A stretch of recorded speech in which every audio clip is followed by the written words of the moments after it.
একজন ব্যক্তি তার বন্ধুকে এতটুকু বলেছিল যে আল্লাহ তোকে কোনোদিন মাফ করবে না, আল্লাহ তোকে কোনোদিন মাফ করবে না। এরকম কথা কিন্তু আমরা অনেকে বলে ফেলি।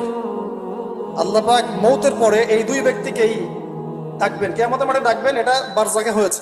বলবেন, আমার রহমত নিয়ে কথা বলার ইখতিয়ার তোমাকে কে দিয়েছে? আমি কাকে মাফ করব কাকে করব না, এই কথা বলার ইখতিয়ার তোমাকে কে দিয়েছে? আজকে আমি তাকে মাফ করে দিলাম, তোমাকে জাহান্নামে দিয়ে দিলাম, যাও। অতএব আল্লাহ রাব্বুল আলামিনের এই বিশাল রহমত আমরা পাবো, আশাবাদী ইনশাআল্লাহ।